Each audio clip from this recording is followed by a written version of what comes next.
What's going on, everybody? This is the CinqBoys podcast, CinqBoys.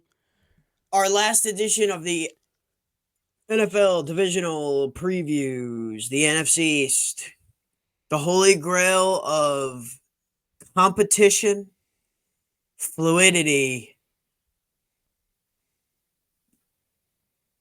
and winning. We'll say that. I mean, dude, you can't deny there's a team that wins this division every single year.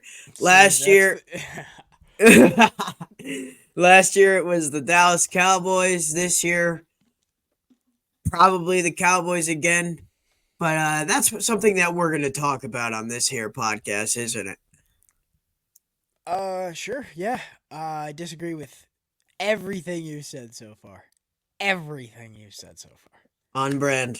We're going to have our Let's go. buddy Sharif on later to talk about the New York Football Giants, something that we do every single year. All right, let's get right into it. Dallas Cowboys won this division last year at a cool 12-5 record. Started the season shocking the sports world with a 40-0 win over the Giants. That was the hardest game to watch as a New York Football Giants fan in the history of my career. And then they beat the Jets 30-10. They had the weird, shocking loss. I've said shocking 2 or 3 times already. Weird loss to Arizona and Josh Dobbs. The start of something special with Josh Dobbs in 2023. And then their whole spiel was slaughtering the bad teams. And then they lost a couple games to playoff teams. They beat up real bad in New England, and then they were embarrassed by San Francisco, which is significant because that ended up being the tiebreaker for the 1 seed, which eventually set the matchup of Cowboys-Packers in the playoffs. After the loss to San Fran, they bounced back, won 5 in a row, scoring 33-plus points in every game, went 2-2 the rest of the season. Then they play the playoff game against Green Bay. We talked about that in the last episode. Dak held his promise to throwing less than 10 picks, but then he threw 2 or 3 in the playoff game, especially in that first half when not only was Green Bay's offense rolling, but Dak was helping their defense get it going on the other side. I think one of them was a pick 6. Yeah, Cowboys pretty much brought back everybody. I don't see any type of difference in this roster than we saw last year. Except for Pollard. They lost Dorrance Armstrong. Is he significant enough to mention? Tyler Biadasz? Say something. No, I can't. Yeah. I am the name god. And that one's out of reach for me. Even the name god. Tony Pollard's gone. Cornerback Stephon Gilmore is gone. Left tackle Tyrone Smith is gone. I mean, he is an actual crustacean fossil, 38 years old, signed with the Jets. Jets are just trying to get the oldest roster in the league at this point. Michael Gallup is gone, and I've heard a bunch of media personalities say that their whole wide receiver room is different. This guy had like 30 catches last year and has had 30 catches every single season he's been with the team. And they brought back Zeke. Otherwise, what's changed? Coach is still the same. The OC is the same. The DC left. But was Dan Quinn really the reason that they were good? I think it's more Micah Parsons and the other stars they have. So yeah, dude, I pretty much I pretty much had the exact same note. Same roster. Almost no changes. I still think they have an elite O-line and D-line. If you go and look at their depth chart, like Tyler Guyton, Tyler Smith playing together, like those guys were really good last year. They still have like kind of the same cornerstone pieces that they've had. Offense is still the same, like you said. And then on defense, it's, you still have DeMarcus Lawrence, you still have Micah Parsons, you still have They brought in Osa Odigizua, or he's already been there. That's still an elite D line. But here's my main question with that defense: their linebacker group. Leighton Vander Esch retired. Eric Kendricks is now taking over as like the main linebacker. He's the middle linebacker. The other two guys, Damone Clark and Marist Liu Fayao. You heard of those guys? Not yet, but I'm sure we will. Okay, so like, is that the effect of, they have to pay all these guys all this money? Like, yeah, of course, you're gonna have some absolute no names, some rookies, some late round picks filling in some starter spots. Like, this is where I'm really concerned about the Cowboys. Remember last year when the Eagles, they kind of got a little weak at that position, the outside linebacker position, middle linebacker position, and then they couldn't cover the middle of the field. And then that was a huge hole, and they went on that massive losing streak. Everybody knew their season was going to be over. Hurts looked hurt, and they lost that playoff game. Anyway, they seem a little bit more barren, even though, like, they didn't bring anybody else in. McCarthy's on the hot seat. Like, Dak's going to be a free agent next year. Like you said, they lost Gilmore. I don't think Eric Kendricks is that great in the linebacker group. They still have Diggs and who's that? Who's their other Bland, elite? but Bland got hurt, and I wouldn't even say he's elite, dude. Like Dallas's defense got a lot of. I mean, yes, they destroyed teams, especially the bad ones last year, but everybody was all up in arms about, oh my god, Dallas's defense scores again. Deron Bland, 6 picks in like the first 12 weeks, 3 of them for touchdowns. Whatever that bullshit was. A lot of luck.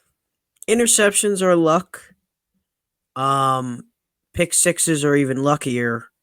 I'm not going to put Deron Bland in this like class of elite corners. I think this guy got super lucky and we could never hear from him again, realistically.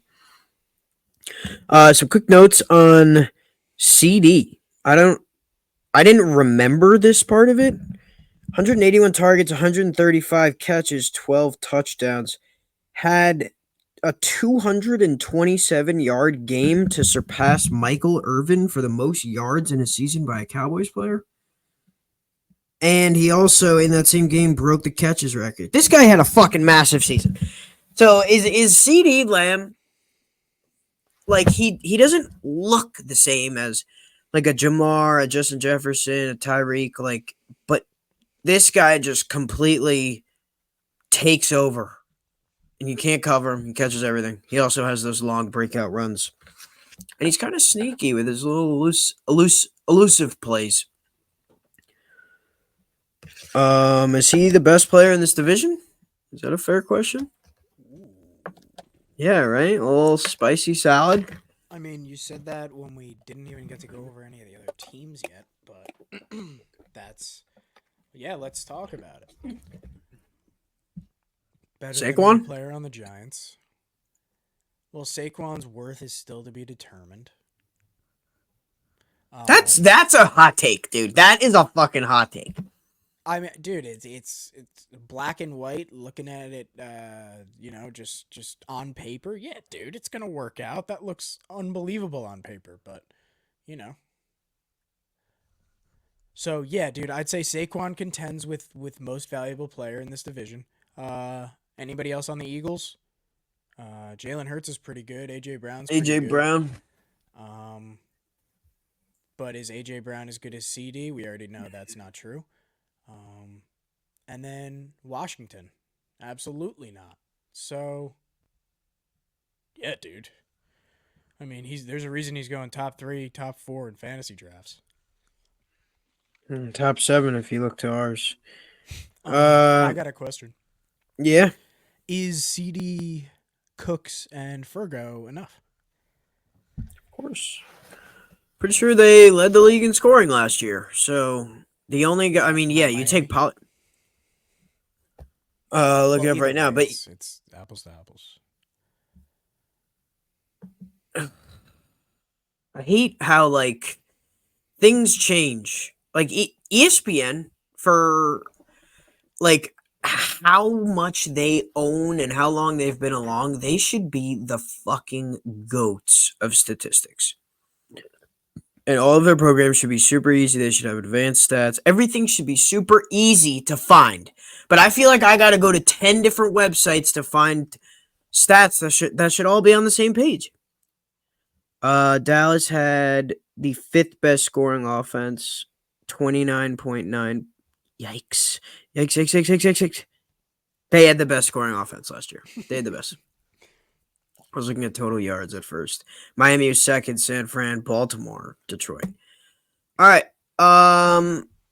Yeah, so I don't see what these other people are seeing, saying that Dallas is not going to repeat and have a powerhouse offense again. That's one of those people is me. Of course. Who's their So you OC? think? Not that it really matters all that much. I have but no Mike idea. McCarthy's probably gonna call a lot of the plays. Yeah, dude. So I think in the recent future we've seen guys go off in their contract years, go off, and we saw Dak do Dak for the good majority of the season. At least in the later half, he was in the MVP conversation. He finished second, I think. So he's going to have a good year, I think. CD, can he repeat his performance? Yeah. He's definitely the number one option by far on that team. I'm worried about their depth. I think they got worse on defense. And yeah, man, you could argue like run it back on offense, but they just lost Tony Pollard. That's really it. Every other team got better. I don't think they win this division. You have the Eagles or the Yes, Commanders? sir. The Eagles, for sure. Yikes and yuck. All right. All right. Let's go right into the Eagles. Let's go right into the Eagles. All right. Let me. I forgot to do the season wrap up. Did you have that? Yeah. 2023 season. I feel like they had that Steelers Big Ben last year where they went like almost undefeated for a majority of the season and then they just went on an absolute losing streak. Jalen Hurts. Yeah, a little bit of a mishap there with the mic. But last season, the Eagles started 10-1. Remember, they were coming off of a Super Bowl loss to the Chiefs the year before, right? Their only loss in that 10-1 stretch was to the Jets and Zach Wilson, where Jalen Hurts threw 3 picks. I'm pretty sure he looked really bad in that game, and it's not that Zach Wilson looked good. It's just that I feel like the Jets fans and the Jets defense just completely took over that game. Embarrassing loss to. Okay, so actually in the 10-1 stretch, they beat Tampa, the Rams, the Dolphins, the Cowboys, the Chiefs, and the Bills. That's a pretty good stretch to start the season. Embarrassing loss to San Francisco. Definitely got humbled. Week 13, 42-19. They dominated the Cowboys the following week, 33-13. They finished the season, however, 1-5 over the last 6, blowing a 2-game division lead with 6 weeks to go. But it's like, okay, 2 games, 6 weeks, we get it. You know, you lose 2, all of a sudden, like, it's tied. But they had Seattle when they were reeling, Arizona with Clayton Tune, the Giants twice, and they lost 3 of those games to blow the lead. Hurts was dealing with injuries. A.J. Brown actually missed the playoff game against Tampa Bay, and they got fucking smoked by Tampa Bay 32-9, where it was really the Eagles secondary that got burned a bunch of times. Tampa had 3 deep, long touchdowns, and that was the story of their season, just wrapped up into one little ball called Baker Mayfield. Yikes. They finished 11-6 after starting 10-1. Indeed. Yeah, dude. Tough year for the Eags, but you can only go so far as your quarterback can take you, and I think he was visibly injured, and his mobility is a big part of his game, and It's going to really hamper them. So Hurts should have an absolute season, I think. Those guys on the outside, they have Dotson in the depth, Dallas Goedert. Everybody they have to throw to is like an actual option and a yards after catch option. Even Saquon catching passes out of the backfield. Little bit of an issue here is replacing Jason Kelsey. But I feel like when it comes to a unit that plays together, it's like people know really well, like Philly, San Fran, maybe like Baltimore have like really good units. Like it's not just one guy. I mean, Nick would argue Detroit, that Atlanta. Detroit, Atlanta, yeah, absolutely. Nick would argue that San Fran is just Trent Williams, but so no Bradbury to start the season. He's starting on the IR. They're getting Kelly Ringo from Georgia. He played a bunch of years at Georgia, I think. Like, dude, half of this defense came from Georgia. Jalen Carter, Jordan Davis. And they have Cooper DeJean in the wings. He's waiting in the wings. Mekhi Becton from the Jets won a guard spot. So their O-line looks a little bit better. I mean, when it comes to guys that got drafted high, I mean, looks pretty good. They're recycling their D-line. They've had that old guard for a long time with Fletcher, Cox, and Brandon Graham. And now they have Jordan Davis and Jalen Carter taking over those roles. 2 top picks. Those guys are unbelievable. They look so strong to me. They look so strong at every position. I actually want to look back at their linebacker group, but like they have good DBs. They added Chauncey Gardner-Johnson. The linebackers they added was Devin White and Bryce Huff. Bryce Huff from the Jets. Yeah, bro. Like, they're so strong everywhere. Everywhere. Their O-line is still going to be really strong. IMO. Yeah, dude. I think these are the division champs. And I think they could be going right back to the Super Bowl. I think they're going to be contending for the NFC. All right, so I heard somebody else say this, so don't quote me, but they said Jalen Hurts set career highs in passing yards, passing touchdowns, and rushing touchdowns. He had 3,800, 23 pass touchdowns, 15 rushing touchdowns, but 15 picks. And I feel like the Eagles' offense is obviously the heavy run, the read option, a lot of deep balls. They love throwing it deep, especially to A.J. Brown on the outside. And then Devontae Smith gets down the field and is more plays in the middle of the field. And then it's just slants to those guys. They don't do a lot of running back screens. I mean, they did. Like, they had Shane Steichen. He goes to Indianapolis. They had some fucking asshole last year that kind of ruined everything for them.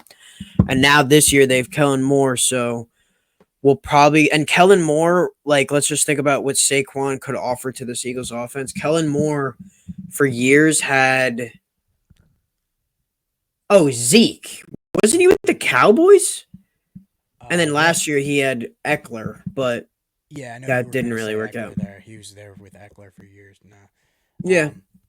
But no, dude, I mean, Kellen Moore just keeps bouncing OC to OC jobs, so he's obviously doing something right.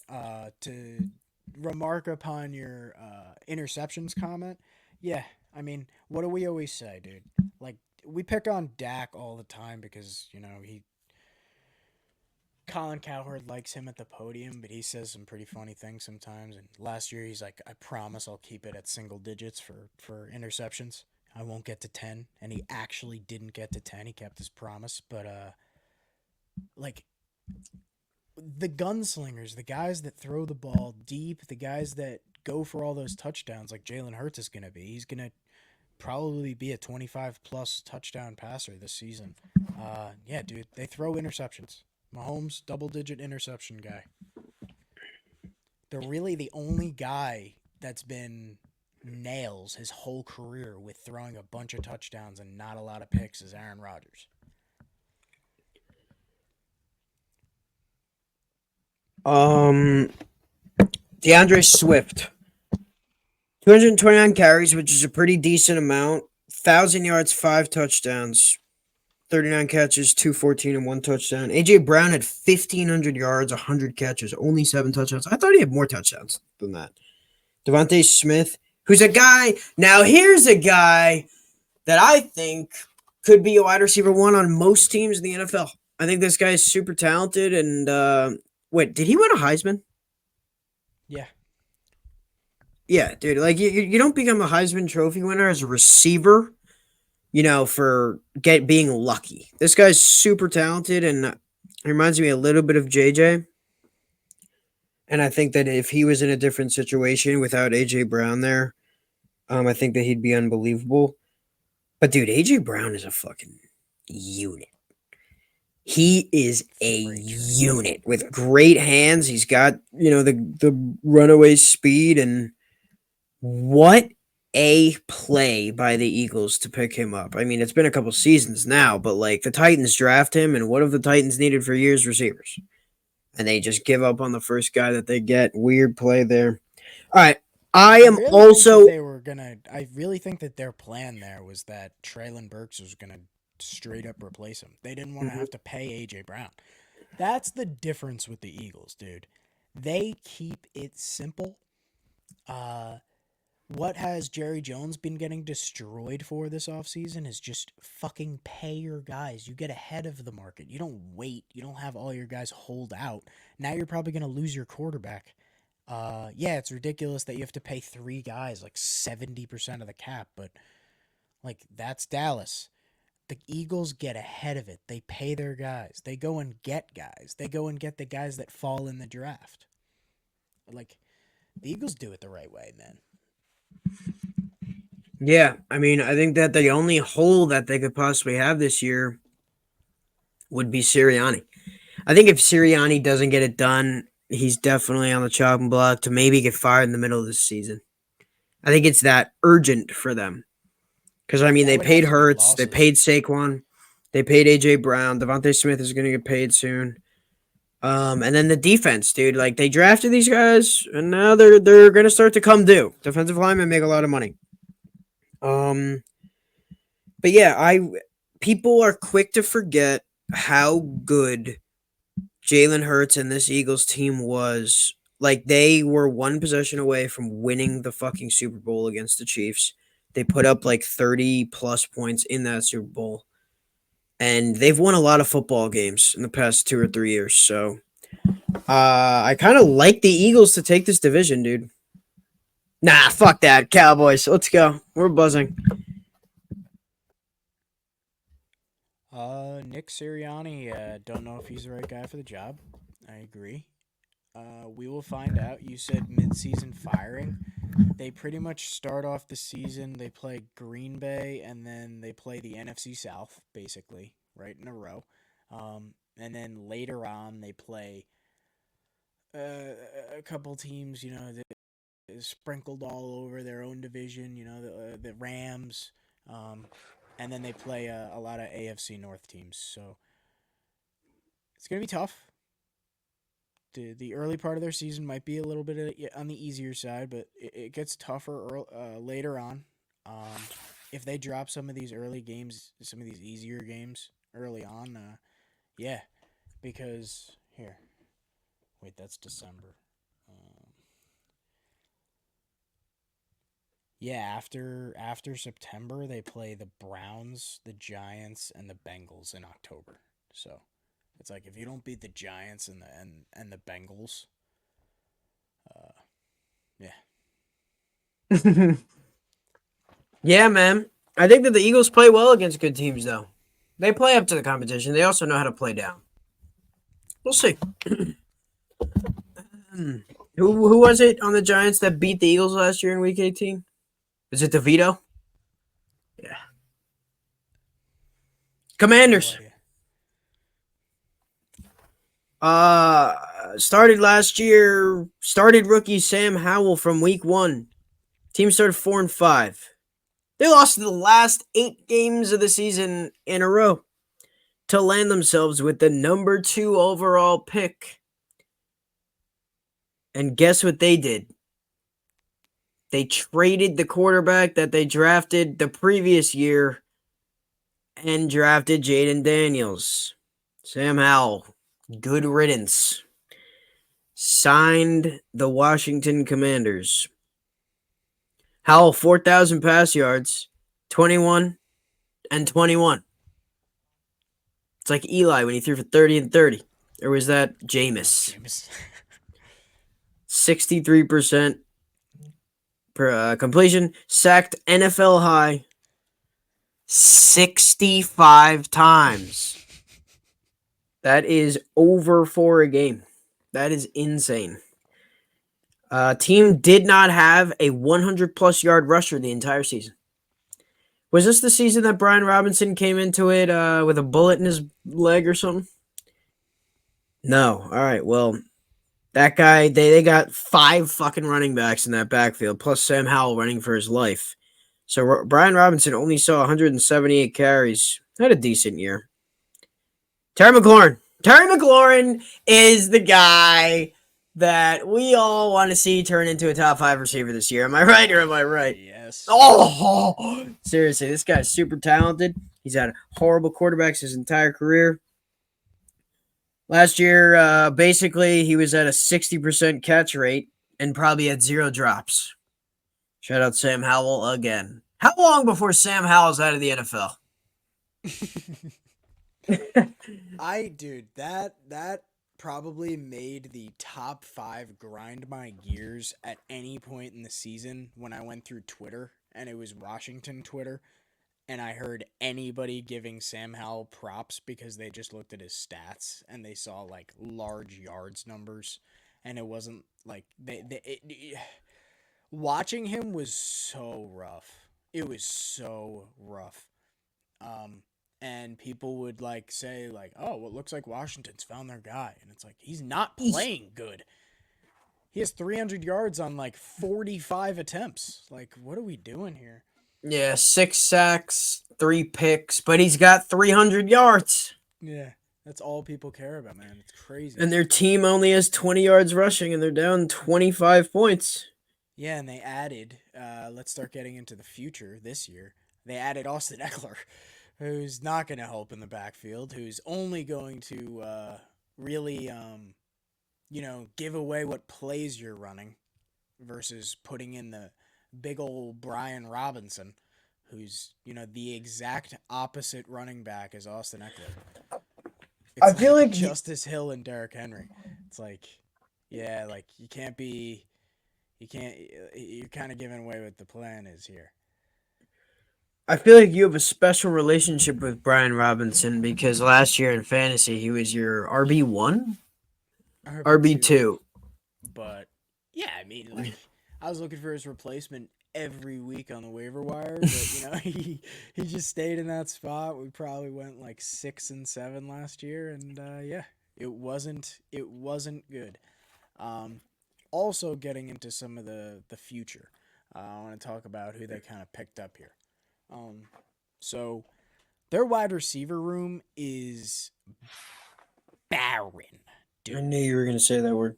We went to we saw the offseason kind of unfold, and we were like, oh, Curtis Samuel, like Washington let him go, like let's go, he's gonna be good on the Bills. But I didn't also realize like everybody else in that wide receiver room was gone. Like Jahan Dotson got traded recently. I think they had Pringle last year, and he got a lot of touches. Now they have Terry McLaurin, and then the drop-off is crazy. I still think a lot of these guys are underrated, and they're going to produce, but again, they don't have any big receivers. All their guys are small. They have Terry and then De'Ami Brown, who's produced a little bit with Washington, Olamide Zaccheaus, and Noah Brown. X. And then they brought in Zach Ertz. Let me tell you about the scraps that Washington picked up in the offseason. They literally just went around the NFL and were like, we'll take all your old veteran scraps. Here we go. Bobby Wagner. He's pretty good. He had like These guys are 180 all- tackles last year. These guys are all like pretty underrated too. Clellan Ferrell from the Raiders. The Raiders guy? He was The like a first round pick? Yeah. Tyler Biadasz from the Cowboys. Oh, yeah. Andrew Wiley from the Chiefs. This will be his second year with Washington, but he was on the I think both of the first two Mahomes Super Bowls. He's a left tackle, I think. And then they picked up Zach Ertz. He's going to be their main tight end. They have a guy named Ben Sinnott as their second tight end, so they're in trouble. And then Dante Fowler, who's on his 5th team in like 10 seasons.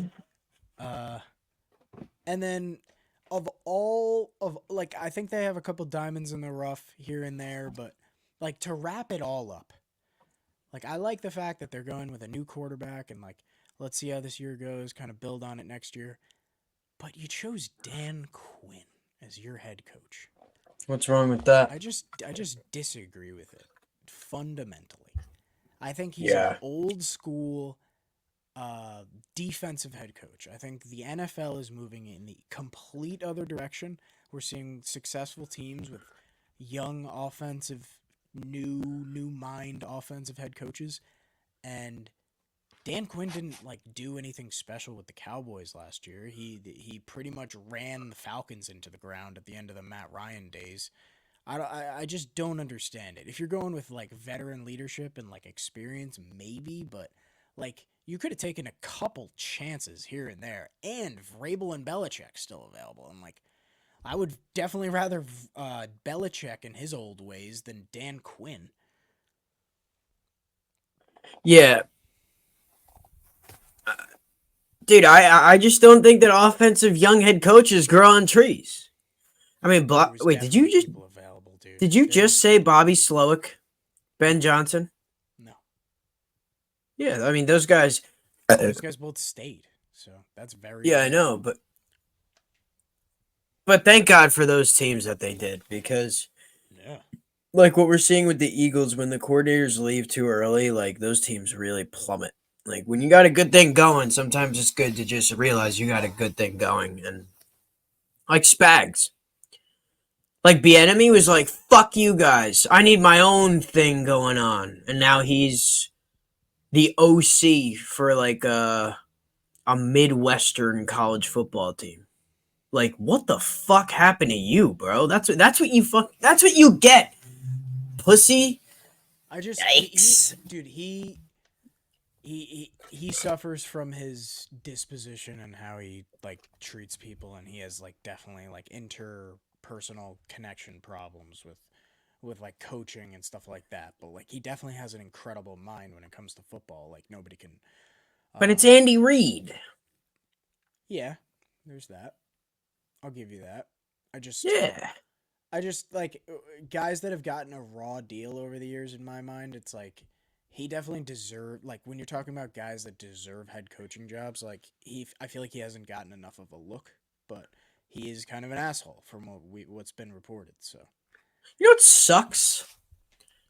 The Giants just like hired Mike Kafka as our OC. Like, why?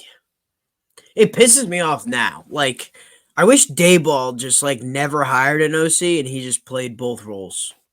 If he was just regarded for being Mahomes' quarterback's coach, I would be like, this is kind of dumb. But if he spent like a couple years under Andy Reid and his tutelage, like it kind of makes sense. And then I'm very happy as a Giants fan going into this year knowing that Dayball's calling the plays. Like, dude, that's why we brought you in. Like, you're an offensive wizard. Like, let's hopefully it's not all just the same Madden play of every receiver running a curl route this year. Let's see what DJ can do. Nope, it's not on DJ. Yeah, we can get into this now. You want to get into this now, dude? It's not DJ's fault that Kafka and Dayball are calling fucking curl routes every play. All right. How are you supposed to? How are you supposed to? Joe, you know If not you're every a guy runs the DB same and you route. know that the guy is running a fucking curl route, don't you think that you have a little bit of an advantage? Maybe jumping the route, breaking the pass up, taking the ball for 6, because guess what? When it's a curl route, you're coming back to the football, getting a running head start. I'm fucking tired of it, dude. I'm tired of it. The Giants had games last year where they only threw the ball 8 times. 8 times! Oh, we're trying to lose. We end up winning those games. If they took that bullshit and they're like, maybe we should do this stuff all the time. DJ sucks. Let's just run the ball with Devin Singletary and Tyrone Tracy 45 times and hope that the defense can hold the other team to fucking 10 points. I'm going to lose my shit if they're not throwing the ball down the field at least 8 times a game. All right, dude, it might be time to get Sharif in here. What do you say? Yeah, dude. I wish we could just like immediately add him so we could just go right into it. But Yeah, we will. so we welcome in the owner of the Giants. Thank you for coming in, John Mara. It's as much of an honor as it's been to be in contact with you and bring you in on this podcast. We don't like you at all. Get out of the way of the GM, and yeah, you're old, so back off, pal. Now Sharif's here. You guys remember Sharif? All you guys. Uh, yeah, we're talking Giants. It's a yearly tradition at this point. We got to get in touch with Dad and Phil at some point. But Sharif, welcome on. How are we doing, pal? We're doing fantastic. Thank you guys for having me on. It's always a pleasure. Very upset that I didn't pay Saquon $45 billion a year to come play football for the New York Giants. Made that very visible in Hard Knocks. Don't understand how contracts work and how position values work. But, yeah, I'm happy to be here. Let's go. So me and Joe, before we had you on, we started to get into a little bit of a conversation about Daniel Jones, Brian Daboll, and Mike Kafka. Mike Kafka, had some rough patches last year. He got thrown under the bus big time. Brian Daboll was assuming play calling duties. Joe immediately fires in a comment about how it's all going to be hooks and slants, and we're not going to be pushing the ball down the field. And if DJ's not really producing this year, he would point the finger more quickly at big balls than DJ. Sharif? Well, listen, I think Joey is not alone in having that stance. I think a lot of Giants fans tend to have this feeling of wanting to blame anybody else but the root problem. I think I hold the opinion that season where we went 9-8, where we made playoffs and we beat the Vikings in the wild card to move on to the divisional and get absolutely humiliated on national television by the Philadelphia Eagles. I think that season set us back another year or two in the sense that everybody, for some reason, thought that the Giants were good. DJ, I'll give it to him, played significantly better than he has in his entire career. Made one of the most dominant playoff debuts in NFL history. Had, I think, 4 all-purpose touchdowns. Had 1 rushing on the ground, 3 in the air. Played fantastic against a suspect number 1 seed in the Minnesota Vikings. Now, we obviously fast forward to the year that just happened prior to this season, where we get absolutely shat on by the NFL as a collective. Everyone's looking for the answer and now questioning whether Brian Daboll should be on the hot seat. And some people, like Joey, will be like, that's true, that he should be on the hot seat. It's Daboll, it's Kafka, it's the people who are directing Daniel Jones who are the problem. We have to seriously sit down and acknowledge that Daniel Jones is the problem. And I think that Joey, on multiple occasions, several months ago, actually, very recently, was on the Daniel Jones sucks train and hated Daniel Jones and said we have to get rid of him and that it's unacceptable that we keep giving him these excuses and saying that, oh, it's because of this, it's because of that. And, you know, we need to fix this, we need to fix that. But we've had other quarterbacks. And listen, I feel for Joey because I was in that situation. I was the one who was advocating for DJ, and I felt bad for him. And I still think that the Giants failed him to some extent. However, there have been quarterbacks that have entered bad situations and have found success, or at least showed enough promise to the point where they then have brought up improvements to the offense and started doing significantly better. I think, while I understand why people want to defend DJ, he got dealt a bad hand. He still hasn't shown this fan base and the NFL as a whole why he deserved to get that $140 million contract. I don't want to hear that it was a good deal now, considering all the new contracts. Yes, you are correct technically, but that's $140 million that isn't helping you right now. You spent $140 million on a guy that is getting shat on against preseason defenses. And I get it, it's a preseason game, but the fact that we can't even get excited, we used to get excited about him doing well in preseason. He's throwing picks in preseason. He can't play against second-team defenses. What are we doing? What's going to happen when you have to line up against Micah Parsons twice a year?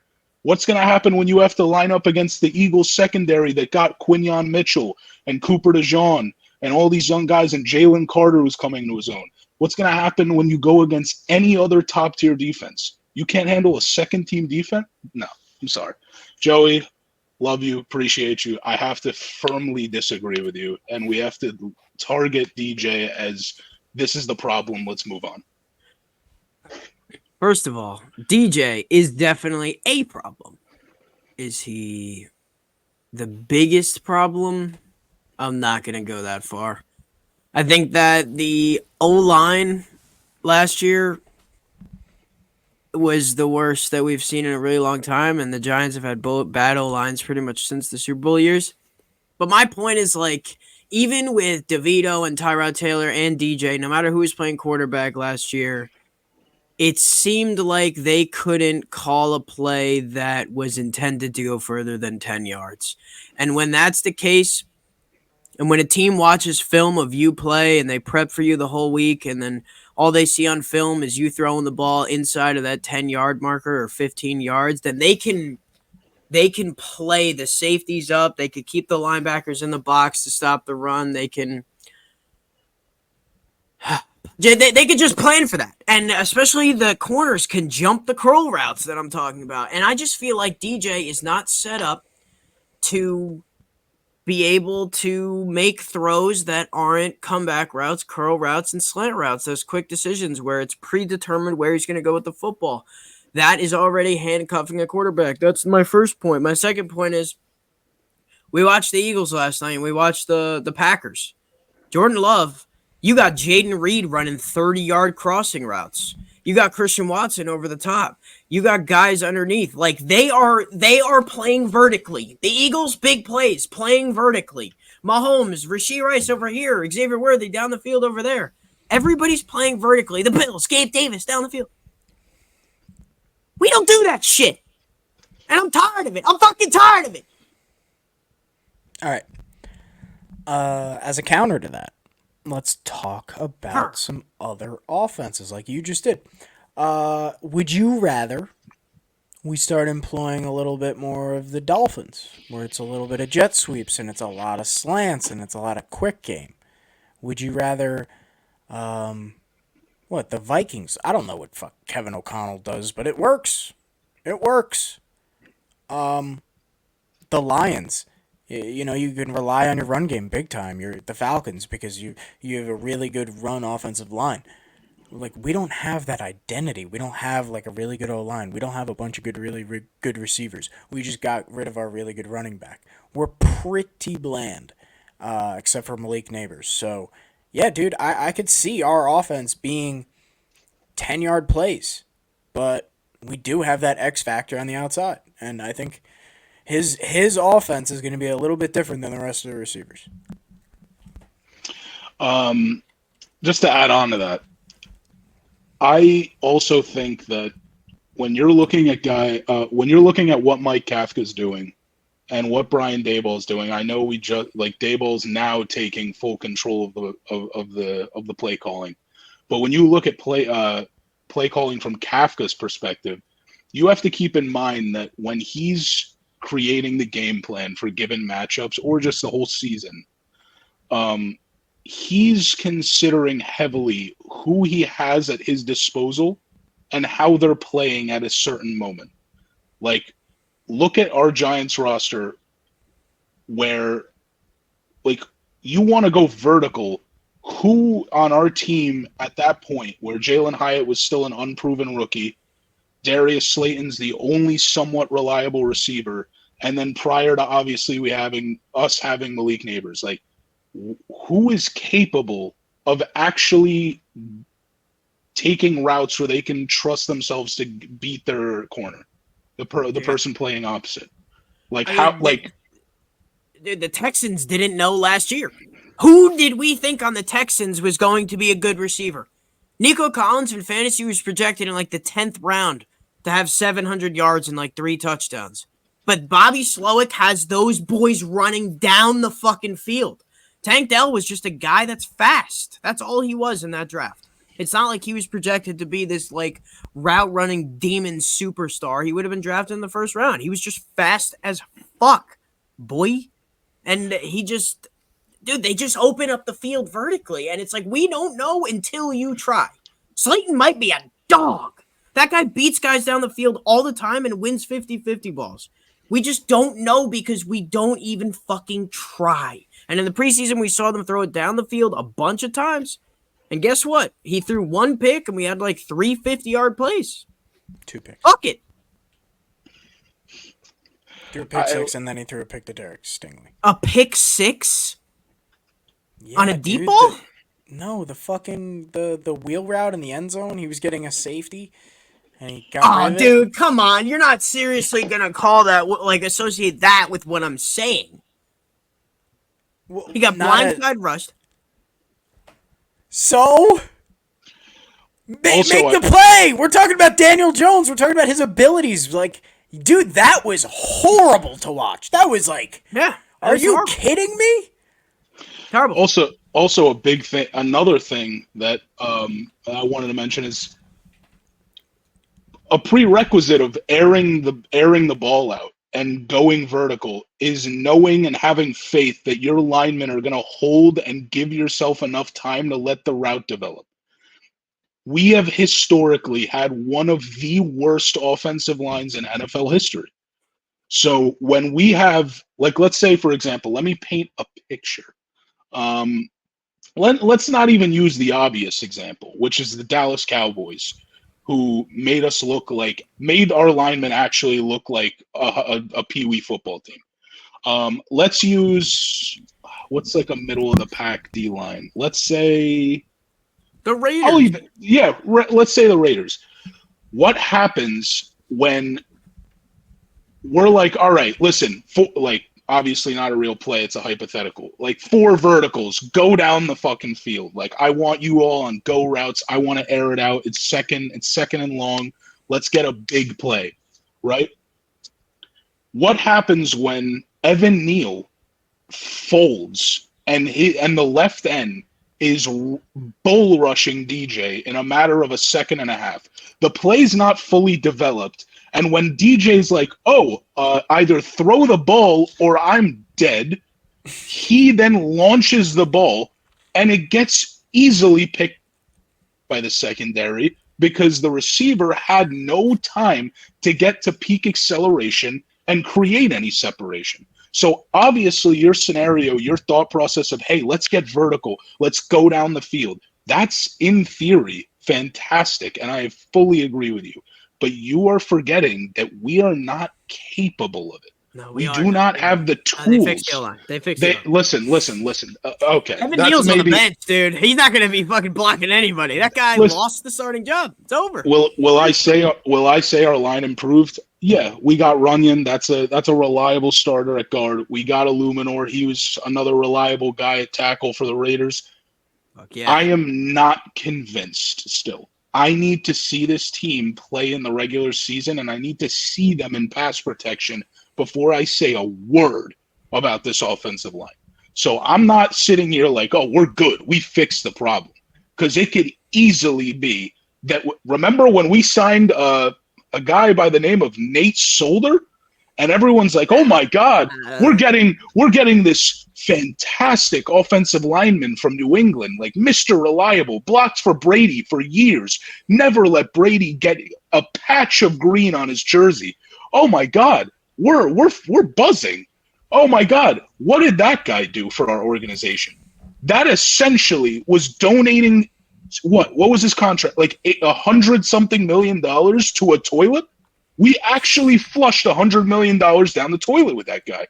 So I'm not going to skip to conclusions with any of the offensive line additions we've made this season or this offseason.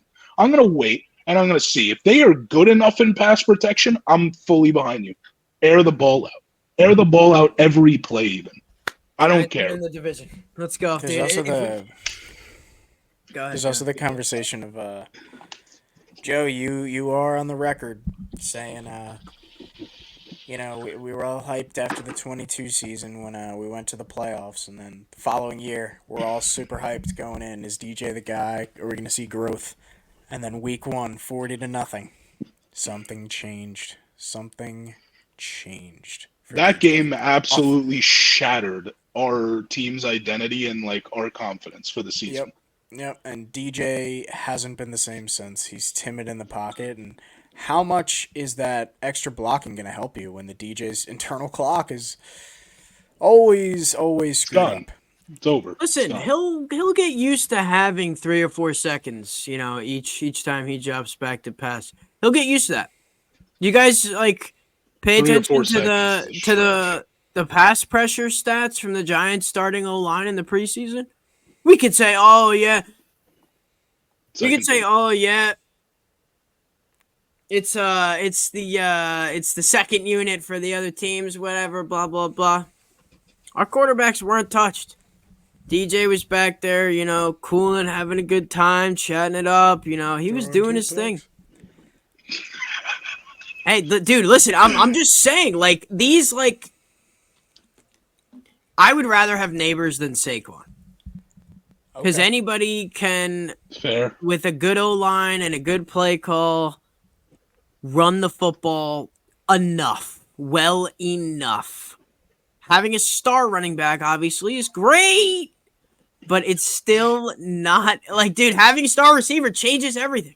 I'm telling you, man.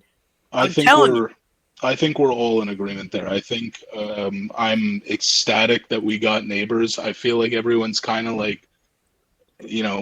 no one's I feel like there's a lot of people who aren't super excited about it because they're like, all right, what's the status with DJ and everything? But I think regardless, Neighbors is going to dominate for us, and I think he's being overshadowed by MHJ. He might be as good as MHJ, if not better.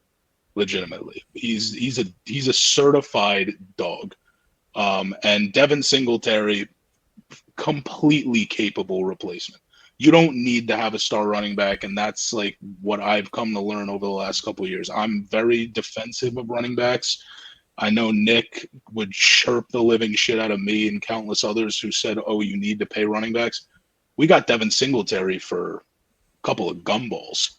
And he had a career year last year with the Texans, and I'm really excited for him. He's an angry runner. He will get you the 3 to 4 yards 2 or 3 times to get you the first down. He's not He's not a boom or bust play potential that Saquon has. All right. I'm gonna ask you guys a question, if that's all right with you. Nah, but you're gonna do it anyway. Alright, go ahead. Alright, I take it back. I'm ready for your question, Joey. Thanks, Sharif. Um, will the Giants have a top 10 scoring defense? And will they actually be recognized for it, or will their defensive performance be swept under the rug like it was last year? Because a lot of people are just like blindly talking a lot of shit about this Giants defense, but I feel like us three feel really good, obviously, about the O-line. But only Giants fans really know how well Okereke and McFadden played last year. And then the DBs, we drafted 2 last year. We drafted 2 this year, right? Like, if that group could kind of grow together. We drafted Banks and Hawkins last year. We drafted Phillips Phillips and Newbin. and Newbin this year. So maybe those guys can grow together and really gain some chemistry. And they still got Pinnock. And Dane Belton, I saw was starting in the preseason. Not a fan of that. But either way, I really like where the Giants defense is at, and I wouldn't be surprised if we are top 15 in sacks, top 10 overall. What do you guys think? And actually, no, you go ahead, Jack. We better see the sack production. It's been years, man. It's been years since OC and Tuck, man. Since JPP, we really haven't had like a premier pass rush, and it's super disappointing. We got Kayvon like 2 years ago, and he's definitely shown growth, and we're definitely relying on him this year to be a beast on the pass rush. But now we have 2 guys. I want to see some sacks this year for sure. I want to see some forced fumbles, some sack fumbles. I want to see interceptions. But yeah, dude. I mean, this was kind of my question. I was going to say, are we going to have a top 5 ranked defense, I guess, in points against? But, like, are we going to be able to cover anybody? Like, you just said, Joe, like, we like our interior defense. We like our 2 linebackers, our 4 down linemen for the most part. Like, we have rookies in coverage, Banks in coverage. Banks looks pretty good, but, like, just years and years of just letting any team run routes all over us. Let me make eye contact with the camera when I say this, because I want everybody and both of you, and then everybody who listens to this podcast to know exactly what I'm saying and to have it for storage when the season's over. The New York Giants are going to be a top 5 defense this year, and that is a lock. After adding Burns, I thought back to a memory of seeing it might have been like an NFL Films clip or something. I don't know, maybe mic'd up, whatever. I remember when we were playing the Cowboys one week, they showed the huddle for the Cowboys huddle where Dak and like Zeke and everybody was lining up. CD, they were all getting into the huddle, and they were routing us. They were up like 3 scores as usual. And Dak was like laughing and legitimately saying like, oh, like I'm trying to think of what I'm going to get for dinner tonight. Like, oh, whatever, in the middle of a game. And it just struck me in that moment as like, our defense is such a joke that this guy is talking about his Wendy's order in the middle of a fucking play. I think those days are gone. I think our defensive line is terrifying.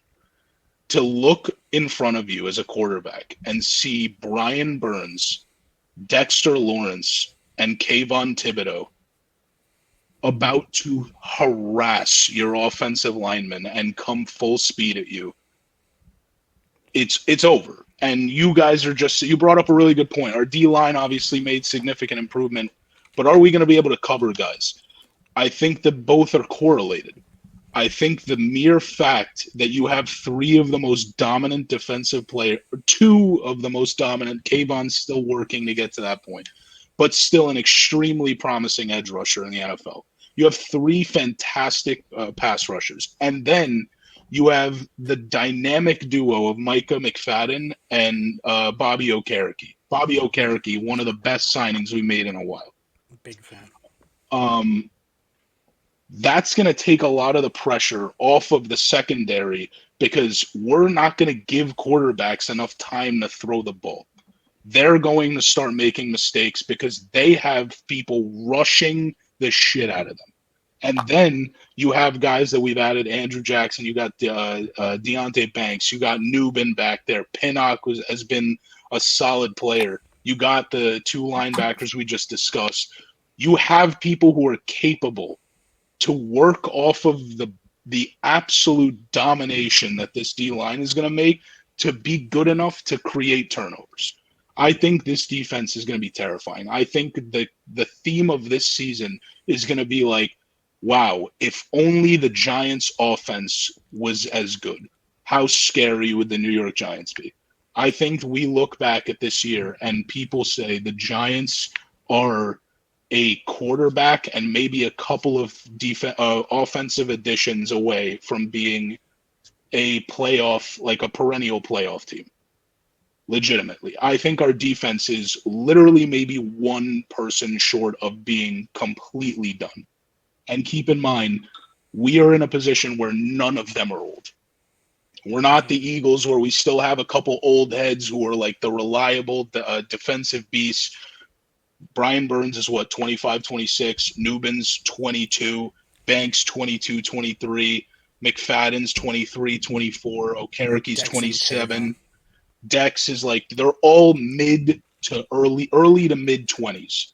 So we could see a Giants defense that is dominant for the next several years. And we now have to pray to God that we figure it out on offense, because this is like, that window is eventually going to close, but we have plenty of time to make it happen. I think I'm lock it in right now. Top 5 defense in the NFL this year. Lock it in right now. All right. Jack? I think Dexter Lawrence is probably the most slept-on player in the NFL.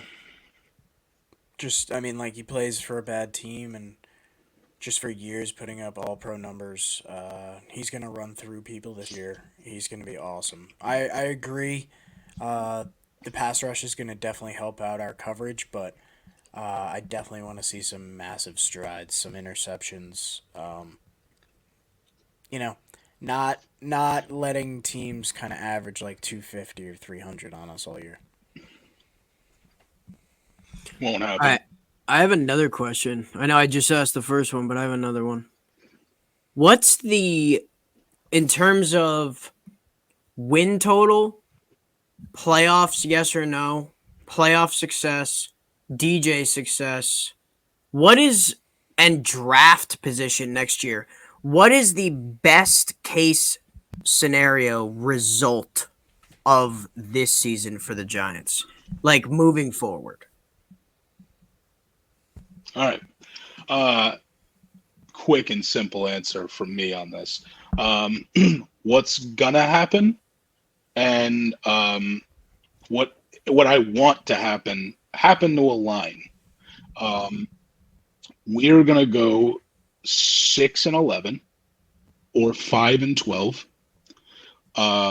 DJ is going to definitively prove that he is not our quarterback.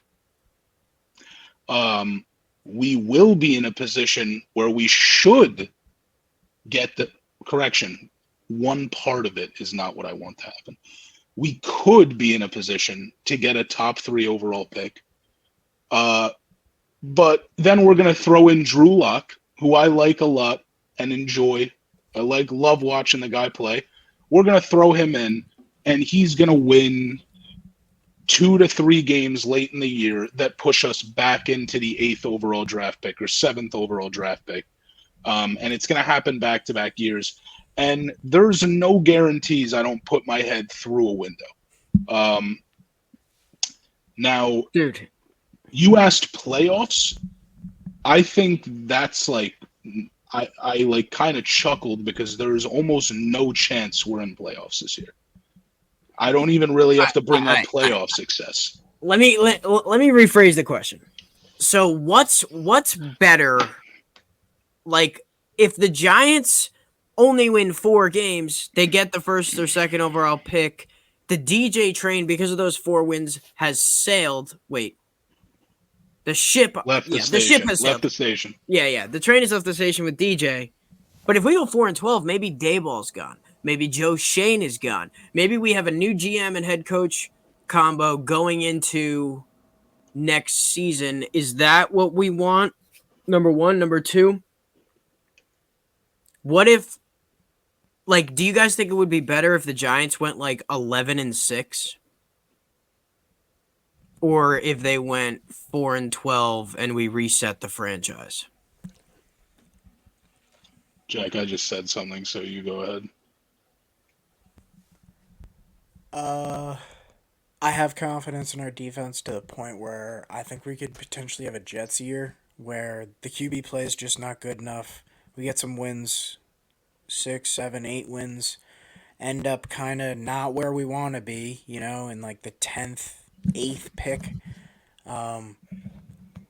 Kind of like the Sharif situation you were saying with like somebody coming in and winning some games.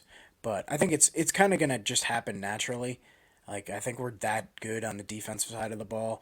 Malik Neighbors might be able to contribute to some wins here and there, but like, dude, us winning a bunch of games, us potentially making the playoffs, us going above 500, I think only hurts us. It's like the 2022 season. Like, I know what you mean. Like, you definitely want to have some like winning and some continuity and some culture building. I agree with you there, but I think the draft pick is that important. Now, there's going to be some other teams that are probably going to do worse than us, namely the Raiders. Everybody's projecting them to kind of finish at the bottom of the league. And everybody's saying, Carson Beck or Shador Sanders to the Raiders. The Giants are getting projected Shador Sanders. People are projecting the Giants to finish like bottom 8. All I know is I don't want Shador Sanders, but I think we do need to go more of a resetting the franchise route. When it comes to DJ, this is the last thing I'll say. I'm with Sharif. We need to see, like, he's definitely not the guy. But I think they give him the rest of the season. I don't know. I think they give him 17 games. You guys don't think that the Giants are trying to win football games here? It's not a matter. You don't think that there's just like that they're tired of losing? That Dayball and Joe Shane know that they're fighting for their jobs? That DJ's fighting for his job? That they got good leaders in that locker room? Like, you don't think that like these are football players trying to win football games? Like, this isn't like we're gonna tank. Like, we're gonna tank. There's no way that's what the conversations that are going on in the Giants locker room or front office meeting. There's no way. I don't think those are the conversations being had. I don't think that they're intentionally trying to throw. I don't think any GM or any player is trying to do that. And if they were, I'd hate that. I'm not saying we should do that. I'm just saying that we have to be realistic and look at the current state of our team. I'm giving us 6 wins primarily, and even our losses. I don't think we're going to get routed too many times because of how well I think our defense is going to do, and that's why I'm saying I think we're going to look back. And I agree with what Jack said. We kind of like a similar Jets situation where everyone looks at that team and is like, "Wow, that defense is really good." But their offense, obviously, they didn't have Aaron Rodgers that year, and they can't put a single drive together. I But think they still that's got what's. 7 wins. It's like, that's how much confidence I have. Sharif, just to sorry, really quick, I think they're based off of like the lack of confidence in DJ in the building, in the fan base. Like, there's a definite limit to their success, and I don't think they're projecting to make the playoffs. Yeah, dude, they're gonna try to win games, but this is what happens. Giants aren't as good as a lot of teams in the NFL.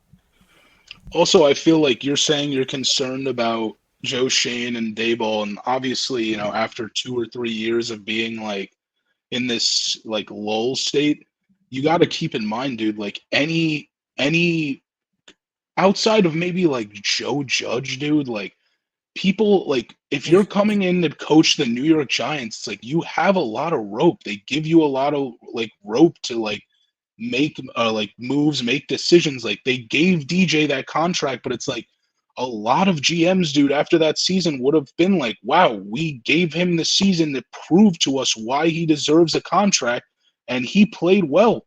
And he beat the number one seed in the wild card, and we made it to a divisional. Like, so they gave him a contract, and obviously everyone at the moment was like, $160 million. That's insane. It's like, then you see guys like Jordan Love. Like, listen, I love Jordan Love. I think he's going to be a fantastic quarterback. But, like, him getting $52 million a year, like, that's ludicrous. That's insane. So when you look back at it, it's not even that bad of a contract considering the QB market. But like that's like excusable is what I'm trying to say. It's like I think him and Shane are not going to be looked at as the reasons why our team sucked. I think Shane made good decisions. He was very disciplined this offseason, especially with the Saquon situation. Like John Mara might be upset about it, might go cry in his room about it that we didn't sign Saquon, but it's like that's the decision you should make. You have to make tough decisions like that don't waste money. Dude, we're so quick to forget he like worked magic with the cap. Like how many times did he restructure contracts and add cap space for us? Like we were originally not even close to a situation where we could go get Illuminor, where we could go get Runyon, where we could go get these guys to improve our team somewhat. Like, so they're going to look at those positives and they're going to realize, like, listen, bad beat. You paid $160 million because you came off a great season. You thought he was the guy. He's not. Let's move on. Let's go try and find another solution. And you're not out just yet. Giants GM history. In the past couple GMs, Dave Gettleman 4 years. So you got to think at least Shane gets 4. I don't think Shane's firing Dable this year or next year. Jerry Reese got 11 before that. This guy Ernie Accorsi got 8. The guy before him got like 19 years. They don't fire GMs really. I mean, okay, it seems like he went against Mara's decision, and I feel like owners, like even though they're involved in the game like heavily, especially when their families own the team for so long, like I just feel like sometimes they get emotional and they don't let go of stuff. Like, is he just gonna like Saquon scores 3 touchdowns in week 1? Giants, like if they don't beat Minnesota in week 1 and Devin Singletary rushes like 15 times for like 35 yards, like, and they can't score points, like is John Mara gonna just start like turn on the flame under the pot of water and just like get the boil going, like, and it's just going to turn into this fucking New York media BS like chain of just every week talking about how Saquon letting him go was a mistake. Social media is already up in arms about it. Like, I've seen so many memes about, oh, Giants fans must be blind. Dude, I don't care. I don't care. I don't know how you guys feel. I don't give a fuck. Yeah, dude, good for you, dude. You wanted to go win. Don't care. And Jack, you mentioned something yesterday, how all the Eagles guys were like fired up and buzzing on the sideline, like happy about that win, and Saquon just seemed like he was locked in. You said that about the interviews before the games and whatever. And it's like, part of me is like, does he miss being on the Giants? Does he like kind of regret the fact that he made this decision? Does he, through the success that he's going to have with the Eagles, going to still wish that he was having the same success with the Giants, especially if the Giants like go on to like be successful? Sirianni gets fired after this year. Like, who knows what's going to happen in the long run, but I don't. I was really kind of annoyed at the day it happened, the day he went to Philly. I feel like that's justified because I feel like I saw a lot of other offers coming in from other teams. I'm pretty sure the Texans threw a really big contract offer his way. because they wanted to like revitalize that offense, add like pieces with Stroud now and Dell and Collins. I think it was before they even got Diggs, or no, maybe after they got Diggs, because at that point you're in a win now mentality. Like your quarterback's really good. You added people to the defensive side. Your receivers are stacked. And now what better to complement it than one of the most prolific running backs in the NFL? I just feel like he got a lot of other offers. He could have went to any other team in the National Football League, and I would have been one of his biggest fans and been like rooting for him nonstop. But even now, like months separated, and I see him week one, it's like, dude, I don't really care. Like, I'm not upset at the fact that we didn't sign Saquon. It's like, we're not, why are we paying this? Why would we pay this guy like $14-15 million a year? Like, we don't have that luxury. We're not in a position where we could afford to go pay like a certain skill position, especially running back, a shit ton of money. We have too many holes. And we got a serviceable replacement. We got a guy coming off a career year. He's a guy who's not about flash. He's going to try and get you first downs, and that's what we need right now. So I'm not like upset about it at this point. Like, I've moved on, and I think everyone here has moved on, and I think a lot of Giants fans are going to quickly like forget about it. I think it's just fresh in our minds still, but I think mid-season no one cares about it anymore. So, Joe, you brought up the whole GM situation to bring it up and be like, Joe Shane's job is kind of in trouble. So I just wanted to kind of wrap that up conversation with, let's look at the schedule a little bit. Oh, yeah. Just games against good teams. I'm going to qualify them as good teams. You guys might not, but week 3 against the Browns, Cowboys. I don't know about the Bengals this year. Obviously, at full health, they're really, really good, but we don't know what's going to happen. Eagles, Bucks are a good team. Cowboys, Saints are a pretty decent team. I think they could beat us. The Ravens, the Falcons could be one of the best teams in the league by week 16, it looks like. The Colts, and then the Eagles to end the season.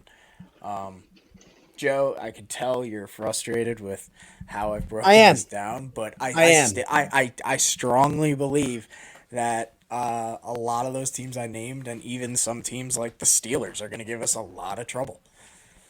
Yeah, I'm worried about Fields and Wilson. That quarterback combo, they're going to reset how teams operate with quarterbacks. 2 guys up for the starting job coming into each week. I'm worried about all 3 of our quarterbacks getting out of that game alive. TJ Watt. Yeah, we'll be all right. Dude, I'm just saying, like, the only teams that I'm necessarily scared of are the Cowboys, Eagles, and Browns. Everybody else can come fucking get it. Let's go, boys. If the Giants are what I think they're going to be this year, which is like a middling team fighting for like a 9-8 type of spot, like, dude, if the Giants are competent at O-line, D-line, stopping the run, coverage is contained. They might not be the best in coverage, but it's contained. Like a point I wanted to bring up about Justin Jefferson in the playoff game last year. If they can contain and prevent big plays, get some sacks, a little bada-ba-beep, bada-ba-ba, the offense can put up 20 points a game. Maybe we're looking at a little bit of the Brownies last year. That's that if is struggling to hold up the rest of the sentence. 20 points. If we're competent with the O-line, DJ is a dual threat quarterback. Based on what Sharif is saying, Devin Singletary can get it done. Malik Neighbors is already Justin Jefferson. Joe thinks Malik's gonna have 20 touchdowns this year. Where else are we getting our scoring, dude? That's where we start making like, why are we putting such lofty expectation? You're setting yourself up. What's lofty about 20 touchdowns for the rookie receiver? I did not say that. I just made that. What the fuck, man? All right. I was told you said 20 touchdowns. I am comparing him to Justin Jefferson right out of the gate. That's also still lofty. That's still also a lofty expectation. You're telling him, but it's realistic.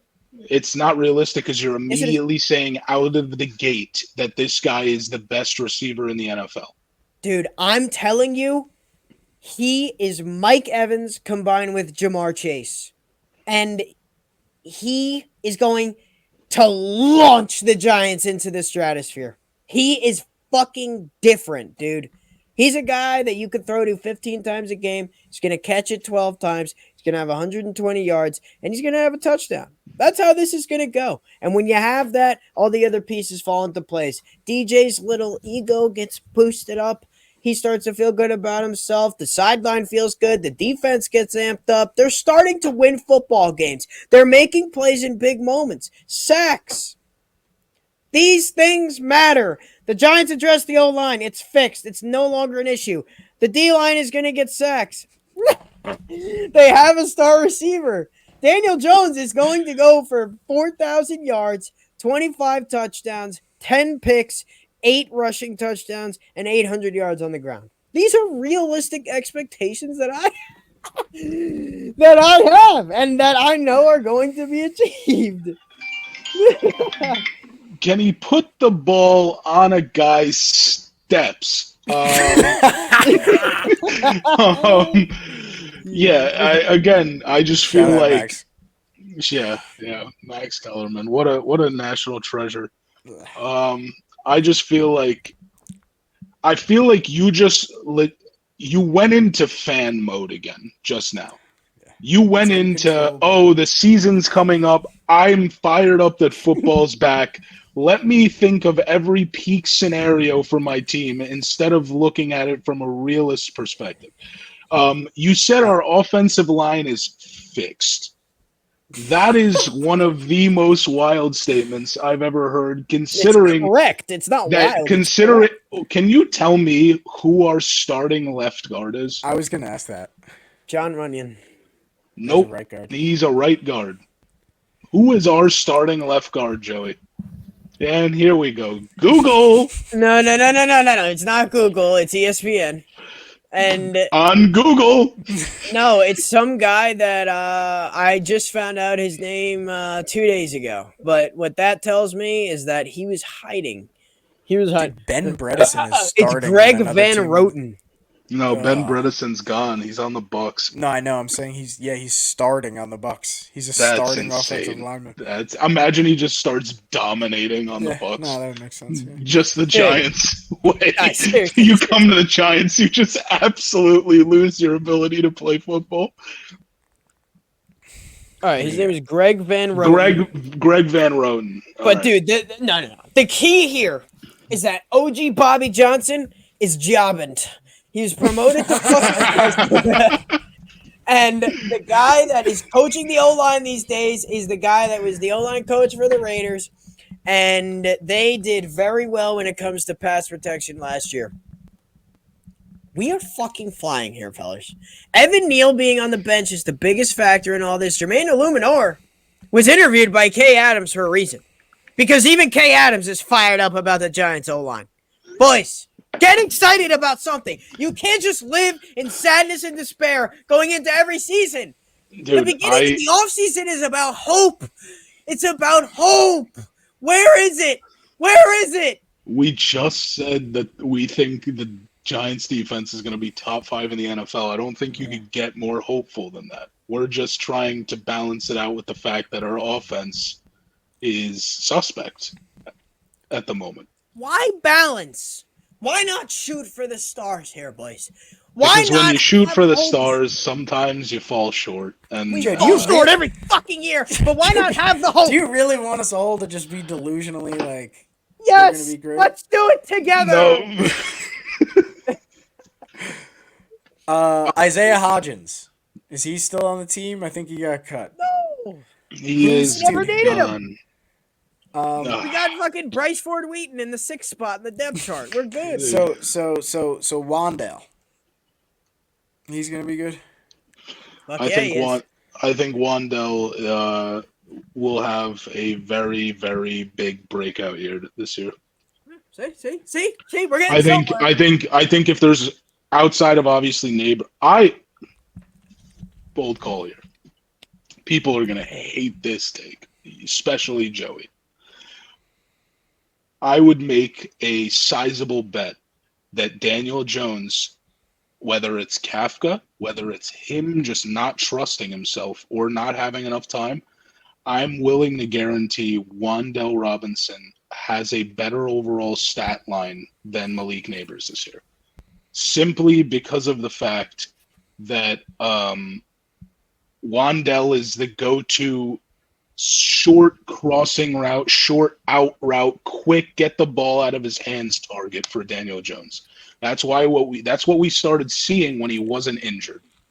And Malik Neighbors is going to get his. Like I'm not saying he's not going to put up stats, but I would not be shocked at all if their stat lines are somewhat similar, because Wandell is the go-to in those situations. Neighbors is going to be more pushing the ball down the field, trying to take the top off the secondary. Like, I don't. And yeah. So is your take that their stat lines are going to be similar, or is Wandell going to pass him in some stuff? Because I think if you said Wandell's going to have more catches, I don't think that's crazy. I think that might be like slightly hot. But yeah, dude, he's definitely going to be a number one option. He's really good at those short routes, and he's a really small guy, so he can fit in those little pockets in the defense here and there. But I think there's a 0% chance he finishes with more yards. I think the yards is going to be taken by Neighbors by a lot. That's more what I meant. I meant, like, I think altogether, my official take is I think they both have, like, altogether, maybe not touchdowns. Touchdowns, Neighbors 1,000,000% has more than Robinson. But I think yardage and catches and targets altogether, I think legitimately he has a chance to be like in the same vicinity as him. Yes. Okay. Yeah, I think Neighbors is gonna get 150 targets, 100 catches. I think Wandale's gonna have around 100 targets and like 60 catches. I don't think it's going to even look close. The talent level is so different. We're talking about a fucking first-team All-Pro receiver. We're talking about a guy that couldn't even beat out Sterling Shepard to get reps last year. You just said 90 drops between those two guys? Not drops, 150 and 100, and then you said 160? Oh my god. Not drops, shit happens. I'm serious, dude. Sometimes they call something a target, but really DJ was purposely sailing it out of bounds because he was getting chased from behind and the guy was covered, Like, stuff happens. Like, maybe DJ just makes a bad throw. Listen, we're talking about Malik Neighbors, who we saw make 3 of the best catches we've seen just in the one preseason game than we've seen in the past 3 years from any Giants receiver. And then on the other side of it, it's DJ, who we all have spent a lot of time in the past 3 years just shitting on for his skill level. So that's the discrepancy in the targets and receptions. That's all I'm going to say. Nobody's dropping any footballs this year. There's no way. The next thing I want to bring up is Theo Johnson. Yeah. How much, what is the impact there? You guys both going into the draft and afterwards were like, let's fucking go. Like, I was looking at that guy, I wanted him. The flashback to last summer, me and Joe are on a golf course in North Carolina. We get a notification on our phone that we get Darren Waller. Nice trade, looked like a steal, a little career revamp. He's done after a year. He didn't even play the whole season. Theo Johnson, is he number 1 on the depth chart? No, he's 2. Is he 1? No, he's starting. Okay. What are we getting out of this guy? He might not be number 1 on the depth chart, but they came out and said that they're moving forward with him being the starting tight end, and Belly is going to be number 2. My instant reaction, Evan Ingram in his first couple of years as a Giant reincarnated. A super athletic, big body receiver who can actually catch the ball. Someone who's going to be a dominant red zone target for us, a great reliable target for DJ when he gets down there. Someone where what we thought was going to be Darren Waller, someone when you're on that 12, 13, 15-yard line and you want to do a little quick fade route into the corner of the end zone, he's going to be that guy. And is he fast? Or is he he's really big? He's big. That's what's really promising about him is the fact that I think he's like 240, 250, and he ran like a 4.5 or a 4.6 40, Oh my which God. obviously is not Freak. top end speed, but that's fast for a tight end at that size. So It's fast for a tight end, it's period. yeah. So I'm very excited about Theo Johnson. He wasn't really heavily utilized at Penn State, but I feel like that's literally everybody at Penn State, unless you're, obviously a running back like Saquon, obviously, or like the fucking I think they offense finally is got being a full. quarterback this year. I don't think they've had a quarterback for a while. Yeah. What's his name? Drew Allar? Yeah, he looks like Yeah. he's gonna be pretty nice. But I think in the past, like even like Hackenberg, like all these Penn State quarterbacks, they've kind of just been like that AJ McCarron, Mac Jones. Like we're gonna run the ball a lot. hmm Yeah. So he was underutilized there, but I think he showed enough to prove um, that he's like a very capable tight end. I think he has a lot of potential. We'll have to wait and see because obviously there's such a small sample size from what he did at Penn State, but I'm very excited with his intangibles and what he can do. Belly's also very like reliable as well. Like I think I've never looked at Belly and been or seen him play and be like, oh, he's like let us down. I feel like, but yeah, I'm excited for Theo Johnson, big time. It's definitely interesting to hear the words that you guys use for certain players that are on the Giants. You speak highly of a Daniel Bellinger, and this guy hasn't shown us literally anything. I didn't hear Daniel Bellinger's name. Sharif, did you say his name? I said Belly. Yeah, I meant Daniel Bellinger. I highly disagree that he's done nothing for our team. I think in his rookie year, especially when Waller was out, he did service as a good tight end. He's a good blocker, and then he also is reliable when when he's targeted. He catches the fucking ball. There was actually, and especially in the 2022 season where we had our best season in 6 years, especially in the playoff game too, against that Viking secondary that was touted as number one seed, right? Suspect, but still, like I'm pretty sure he had like 5 or 6 catches for like 70 or 80 yards and a touchdown in that game. Like he has been a reliable target for the Giants. So I highly disagree with that. He's Yeah, done maybe in the absolutely nothing. flat. But dude, like when we talk about the best tight ends in the league, like tight ends that are actually getting like paid, like do you think Bellinger is gonna get a new contract with the I Giants mean, because of his I play? I I think don't think so. I think we're kind of stuck in this mindset where you have to either be top at the position or you're irrelevant. I feel like we shouldn't think that way. I think if he's good enough to service as a starting tight end and make plays when he's called upon, you can have him as your starting tight end and not give him a bag.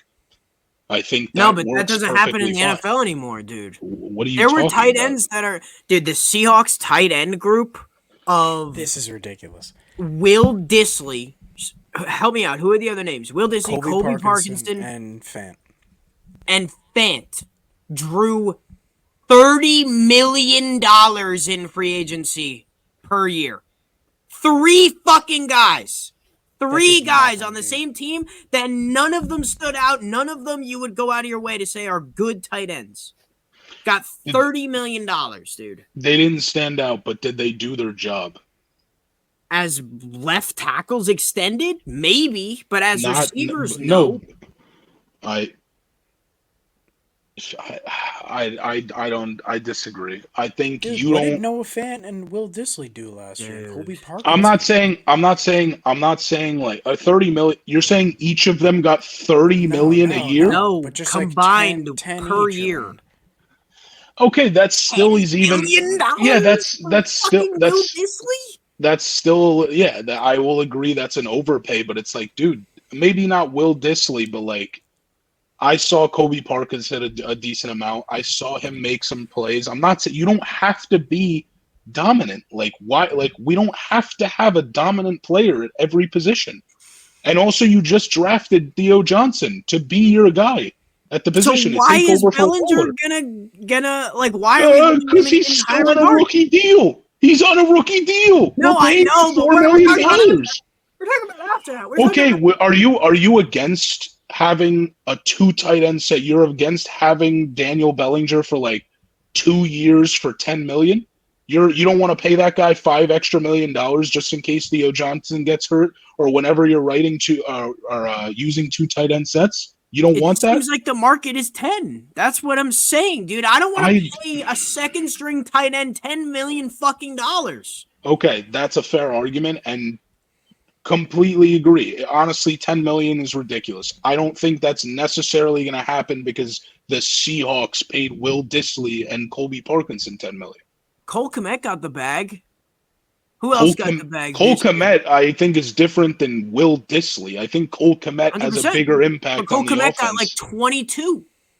That's so much, dude. That's so For much. how many years?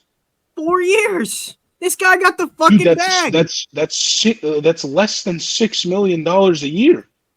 No, AAV. Dude, there's no chance he got $22 million He got a every lot. year. 4 years, 50 million. That's Almost not 22. 20 a year. That's not close to 20 a year. That's what? That's you said Like 50. 13. That's 10 million. 12 and a That's half. 10 Yeah, million. 12 and a That's half. 10 to 12 million. 12 and a half. All right, yeah, dude. I would argue, yeah, that's Cole Kmet. That's their starting tight end. That's You the just guy put they yourself in an absolute circle, but I'll take I don't know. Komet for 12 and a half. like. That's your starting tight end. That's not like a terrible deal. We're talking about Belly, a backup. Like if we could get him for 2 for 10, like that's a good deal. $5 million a year. You be our like Mr. Reliable when Theo Johnson's out or whenever we're writing to or using fucking 2 tight end sets. Like yeah, I'm gonna do that. Like that's not. I don't think the $10 million over 2 years I'm giving fucking Daniel Bellinger is gonna tank my organization.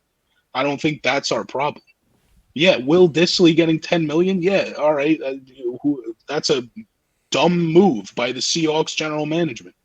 Like that's not us. We're not going to pay that. Joe Shane has showed us that he's not very disciplined with how he allocates our funds, with how he uses our money. No, That's okay, not going to happen. No. The Seahawks didn't. I'm saying the Seahawks tight end room from last year, all 3 of them are on separate teams now, and they all got paid $10 million. That's what I'm saying. Like the Chargers went out of their way starting? to go fucking sign. Yes. Okay. To go sign, like Donald Dude, Parham and Will what? Dissly are fighting for a fucking starting job. That's insane. Sharif. Just before you, like, dude, Colorado has no chance in this game. I'm just saying it now. They can't stop the run whatsoever, and Nebraska's built on the O-line.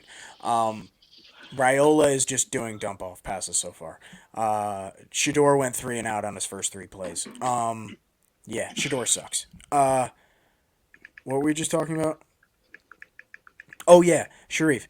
Like, dude, those 3 guys, their output last year, like, we just talked about Cole Kmet getting 12 and a half. Those 3 guys with their output last year, I don't care if they're starting. They don't deserve $10 million, dude. They didn't do Okay, anything. yeah, I agree. Okay, I agree. They don't deserve $10 million, but my perspective more is not on the guy. It's about the fact that you're coming into a starting role. Like, you have to respect, like, regardless of whether your opinion on a player, you have to understand that you're telling this guy to come in and rely on him as a starter. Like a starter needs starter money to be like am I disagreeing with you? Oh, 10 million is an overpay for Will Dissly, but he's the starting tight end. Like that's Dude, you're a starter on the offense. But like, what are you gonna pay the starter? The league minimum? Of Giants fans are saying that 12 is too much for Saquon Barkley. And we're over here saying the 3rd string tight end on the Seahawks deserves 10 fucking million. Just because he's a starter. I just agreed with you. 10 is an overpay. But you're also saying that he's a starter, so he deserves starter money. No. You know what? Let me rephrase it. Will Dissly does not deserve $10 million. There we go. Okay. But you bringing up Cole Kmet is completely wrong. Like Cole Kmet deserves $12 million he's a dog. I'm just saying that it seems like the market, whether you're Cole Kmet or whether your Will Dissly is $10 to $12 million a year, and that's but we're focusing on the backup tight end market because he's the backup tight end, Daniel Bellinger. The backup tight end market is not $10 million. If Theo Johnson turns into Cole Kmet, I'm paying him $10 million a year. Yes, fuck it, I'll advance it. I'll advance it. Go get your money, young man. Yikes. No chance. He gave it no time to marinate. He immediately killed it. I like Theo. I think he's actually gonna be a stud, dude. He seems like an absolute unit, and he's got some speed to him. And if he can add, that big body receiver that we don't have outside of Neighbors, yeah, dude, get on the field. Go make plays. We need you. Thanks. I'm gonna throw a question here. Tell me what kind of jump do you guys think Deonte Banks makes this year? Do you think Deonte Banks turns into shows the NFL that, like, all right, he now deserves to be in like the top 15, top 10's crazy, but like top 15 discussion of corners in the NFL? Or do you think he has like a mediocre year and it's like, oh, we're still wait and see on him? Do you think he makes the jump this year? Is what I'm asking. And he's starting off his campaign with the hardest matchup he could possibly have. Yeah, I mean, what I like to see in the preseason was the rallying to the football. I know you're talking about coverage and you're talking about him specifically, but like it seems like Nubin and Banks and some of these younger guys are like really good at tackling. I like Banks. I think he's a good tackler. He's a little bit undersized. Wait, is he tall? I don't think he's tall. I think he's a little bit of like a shorter guy. He's like 5'10", I think. Anywhere between 5'10" to at most 6 feet. Yeah. So, like, I think he plays tough. JJ's definitely a tough draw. But man, it would be awesome for him to make that like top 5 jump, top 10 jump, but yeah, I don't see it. All right, so the Giants' schedule. So Banks is CB1, right? Yeah. JJ in the first week. Terry McLaurin. Amari Cooper. CeeDee Lamb. DK Metcalf. Jamar Chase. AJ Brown. Terry. Deontay Johnson. Mike Evans. CD. Chris Olave. Zay Flowers. Drake London. Michael Pittman. AJ Brown. Those are his matchups. How do we feel about it now? Did that change anything? Did we just think dude, being a top 10 corner in the NFL means like you're holding those wide receiver ones on those other teams, which it looks like a pretty brutal slate for him. You're holding those guys to like 50 yards and like 3 or 4 catches. Like, do we see that? That's a very difficult slate. There's a lot of good receivers on that. So I think the worst receiver you listed was Deontay Johnson, and even then, Deontay Johnson's pretty good. I don't think he makes that. I don't think he makes a top 5 jump. Definitely not. I think best case scenario, he holds them to that kind of stat line. He holds like half of the people on that list to that stat line. But I see, all right, so CeeDee Lamb, dude, Lamb is gonna cook and AJ Brown. Banks. But let me run it back. But instead of saying the receivers, I'm gonna say the quarterbacks, because I feel like we never think about that part of it when we talk about corners individually, because they always go right to who they actually shut down. Like when you see the Darrelle Revis seasons, Sam Darnold. Jaden McDaniels, Deshaun Watson, Dak, Geno, Joe Burrow, Jalen Hurts, Russell Wilson or Fields, Jaden Daniels, Bryce Young, Baker Mayfield, Dak again, Derek Carr, Lamar, Kirk, Ant Rich, and Jalen Hurts. I feel like there's only 3 or 4 quarterbacks that you're really worried on that list. Burrow, maybe Hurts. No, not Hurts. Dak. No, Lamar.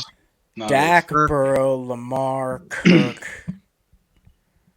Is that it? I'm not worried about Hurts, and I'll tell you why.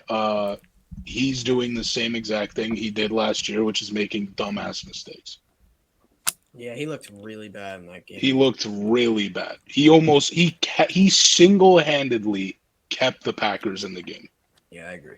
Those 2 picks were horrible. That one where he threw across his body to Jair Yeah. was the dumbest decision I've ever seen in my life. You throw it out of bounds, take a field goal, you're up, 7 or something like that? You're up like 6. There was no reason for you to have thrown that ball. Just a dumb decision by him.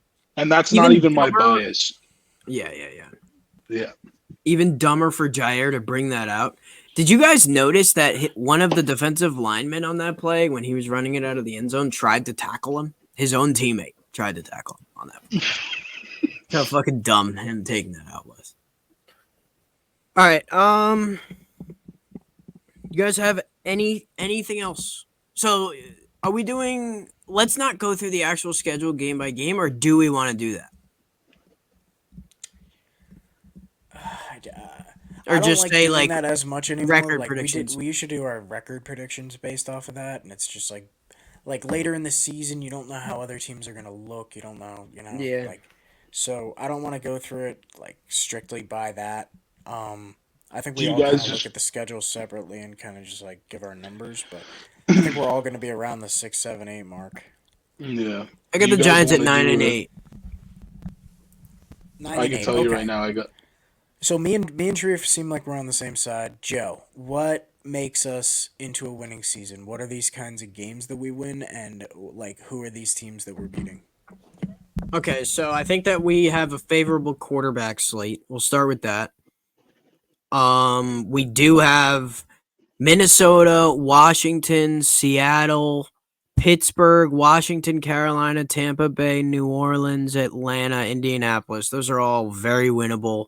If the Eagles turn out to actually be bad this year, actually, I don't know, dude. The Eagles are probably going to smoke us with the whole Saquon thing hanging over our heads. Definitely going to lose to Cincinnati. Definitely going to lose to Dallas twice, I think. And Baltimore. Probably going to get smoked by Cleveland. But I think that leaves us enough room in the winnable games to go to win like 70% of them. Especially if the O-line is wins. Listen. His face. Winning 70% of 9 games. Fuck yourself, bud. I think we're going. Here, let me just. I can tell you this while I'm pulling up the full schedule. I'm willing to guarantee we grab one of the games against the Eagles for the sole reason that now that we beefed up that D line and we've added a couple pieces, and how confident I am with the defense as a whole. I think we put a lot of pressure on Jalen Hurts, and he is not someone who lives by the motto of pressure makes diamonds. He actually crumbles, I feel like, under pressure, and we've come to see that. I forgot about some of hot Sharif's take. takes and feelings on things, and I forgot like he's the most irrational Eagles hater of all time. No, Which, no, like, listen. dude, I get it. No, but like, dude, like I've come around on Jalen Hurts. I feel like you need to come around on him a little bit. I won't, because I think that a lot of no. It's like, again, everyone's gonna be like, "Oh, you're just a salty Giants Dude, fan. it's an You hate the Eagles." It's 100%. It's not, dude. I swear to God, it's not.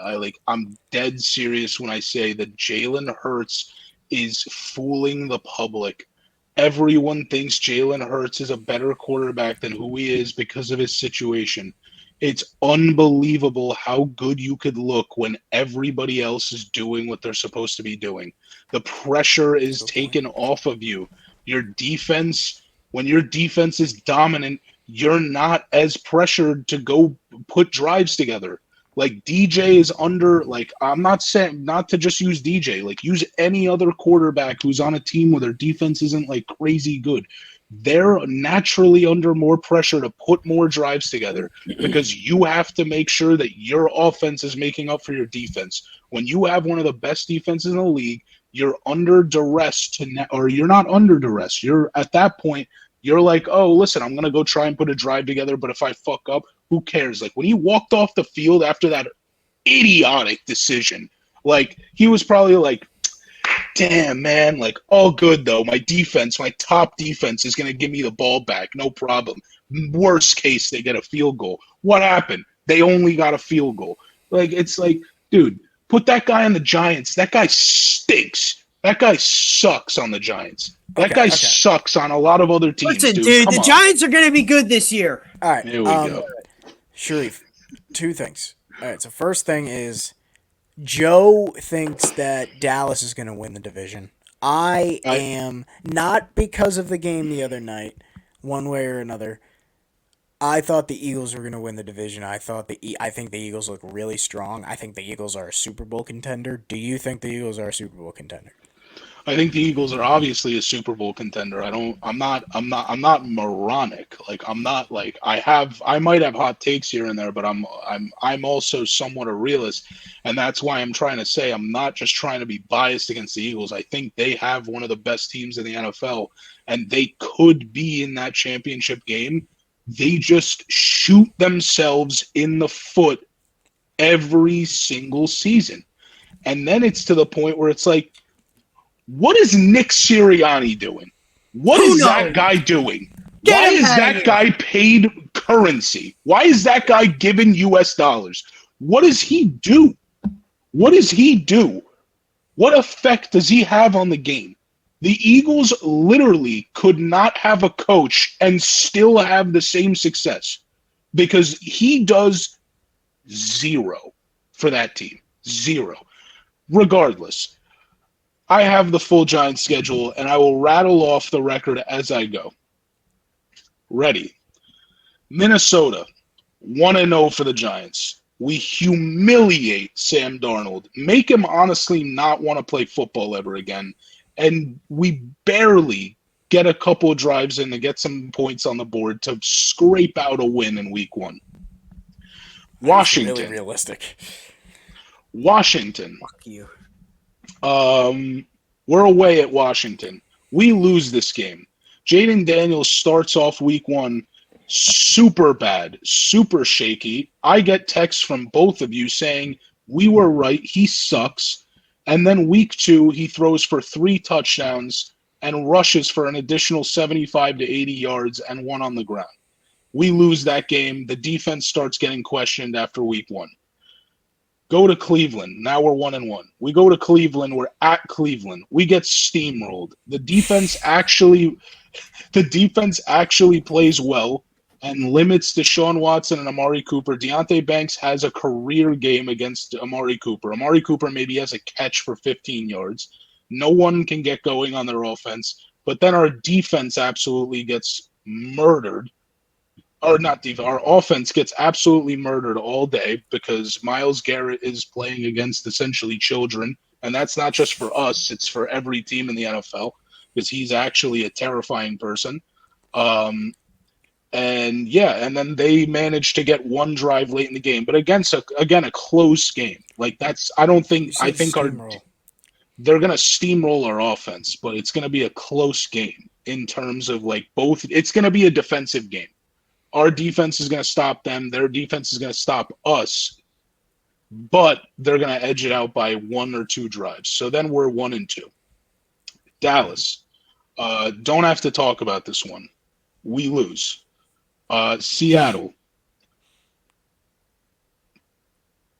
I'm going to say win here. I'm going to say, oh no, it's at Seattle. Never mind. We lose. So that's 3 losses. That's 4 losses straight. We're 1-4. Cincinnati, we're at home. No, hold on, dude. You know Joe Seattle's defense is fucking terrible, right? You know we're going to run up the stump. Listen, that's not a guarantee with our offense.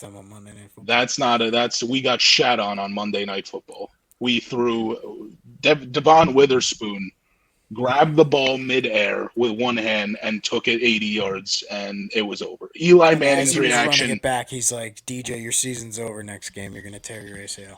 Literally. And then Eli Manning's reaction to that same play was one of the funniest things I've ever witnessed on national television. So we're 1-4. Cincinnati, we lose. Joe Burrow's in prime form. Him and Jamar Chase, dominating. And we might put a couple of points up, but they're off. Even if we manage to put some points up, it's gonna be an offensive route for them. Joe Burrow in the MVP conversation after that game. So we're 1-5.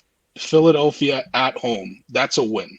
Jalen Hurts throws 2 picks, fumbles the ball once where we recover. Brian Burns standing over his pathetic body. We win that. So we're 2 and what is that? 1 and 2. We're 2-5, right? 2-5. We're away at Pittsburgh. We win that. They try it out with Justin Fields starting. Defense absolutely makes him never want to play the sport again. I think Devin Singletary pops off in this game big time, 100%. This is a Devin Singletary game all day.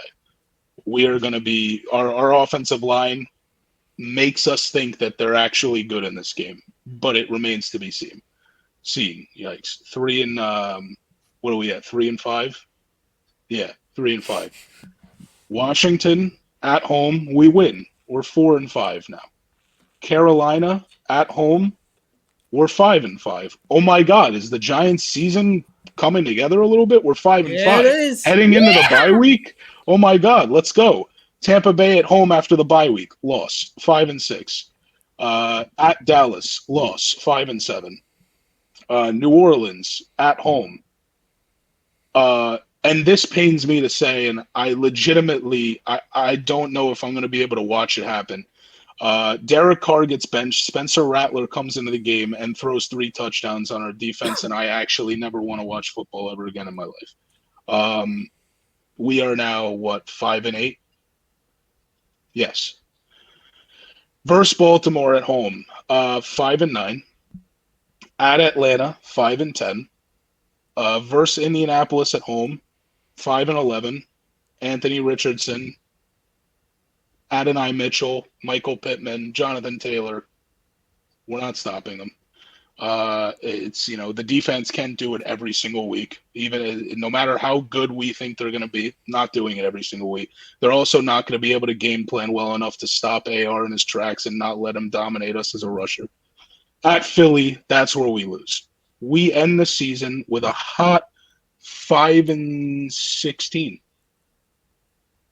Yikes! That doesn't add up. That doesn't add up. That does not add up. 5-11. 5-12. 5-12. Someone put a bullet Next in my time on. All right, Joe, yeah, what about 5-12. Yeah. Giants win 9 games. No, I want you to go through the schedule. Okay. Yeah, I was gonna say that's insane that I just All did right. that, and everyone's Giants. like, "Oh, Giants beat Minnesota by 2 scores. At Washington, they stripped Jaden Daniels twice. One of them goes for 6. They win that game. At Cleveland, they cover because DJ throws a pick in the red zone at the end of the game. Versus Dallas on Thursday night.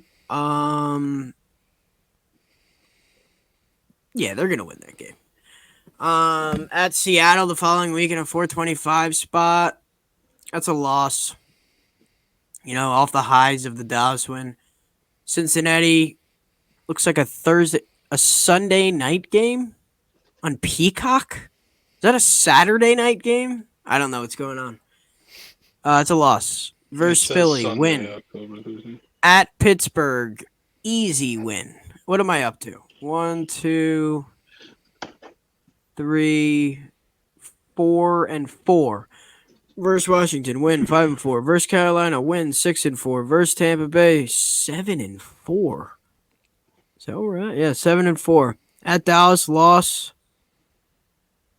Wait, we're playing both Dallas games on Thursdays. Interesting. 7-5. Versus New Orleans, 8-5. Loss versus Baltimore. Loss versus Atlanta. We're up to 8-6. Beat Indianapolis, lose to Philly. 9-8.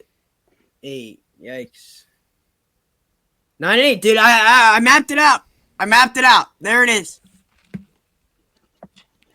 I really like the explanation on the Cowboys game at home where you go, yeah, we win that game, and then move on. Yeah, I mean, it only takes one, one guy to really get the boys going. And, It's a Micah team game. Parsons, when he becomes irrelevant, what is Dallas's defense at that point, Not as good.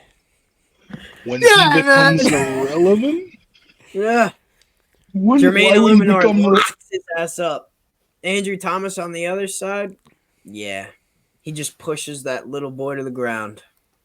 Maybe next time on Survivor.